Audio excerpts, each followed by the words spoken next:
যাত্রী অপেক্ষা কক্ষে জুতার দোকান। পশ্চিম মেদিনীপুর জেলার পিংলা বিধানসভার পলস্য গ্রাম পঞ্চায়েতের অন্তর্গত বর্গকুল এলাকার বাসিন্দা লালটু হেমব্রমের সরকারি টাকায় নির্মিত যাত্রী অপেক্ষা কক্ষে জুতার দোকান রয়েছে। এর জন্য পঞ্চায়েত সমিতি তার কাছ থেকে বার্ষিক চুক্তি হিসেবে ৬,০০০ টাকা নিয়েছে। তার রসিদও দেওয়া হয়েছে। ১০ বছর আগে পঞ্চায়েত সমিতি যাত্রীদের বসার জন্য ওই যাত্রী অপেক্ষা কক্ষটি তৈরি করেছিল, কিন্তু সেখানে কেউ বসে না থাকার কারণে খড়গপুর ২ পঞ্চায়েত সমিতি লালটু হেমব্রমকে জুতার দোকানটি ইজারা দেয়।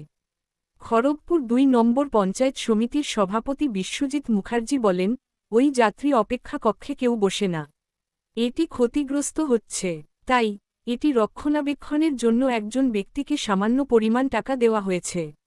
এই বিষয়ে পিংলা বিধানসভার বিধায়ক অজিত মাইতি বলেন, তিনি এই বিষয়ে কোনো অভিযোগ পাননি। যদি কোনো অভিযোগ থাকে তাহলে আমি পুলিশের মাধ্যমে দোকানটি কেড়ে নেব। এভাবে অপেক্ষা কক্ষটি ভাড়া দেওয়া যাবে না। এই নিয়ে পিংলা বিধানসভায় গুঞ্জন। স্যার, আমি প্রথমে বলি যে ব্যাপারটা আছে, যখন প্রতীক্ষালাটা হয় তখন একটা এখানে এই রুমটা যেটা আছে এটা কিন্তু একটা ব্যবসার ক্ষেত্রে দেওয়া আছে, যে এটা টেন্ডারভাবেই নিয়েছি আমি, যে সেই পাশে যে প্রতীক্ষালয়টা আছে তো সেখানে যেদিন চালু হবে সেখানে ওই ব্যবহারযোগ্য করার জন্য পাশেই আর কি, হ্যাঁ, পরিষ্কার পরিচ্ছন্ন রাখার জন্য কিন্তু এটা কিন্তু মানে যে পরিষ্কার পরিচ্ছন্ন রাখবে তাকে কিন্তু এখানে দোকান হিসেবে তাকে কিন্তু এখানে বসতে হবে। সে যদি এখানে থাকে তারপর পরের পাশেও পরিষ্কার পরিচ্ছন্ন রাখবে।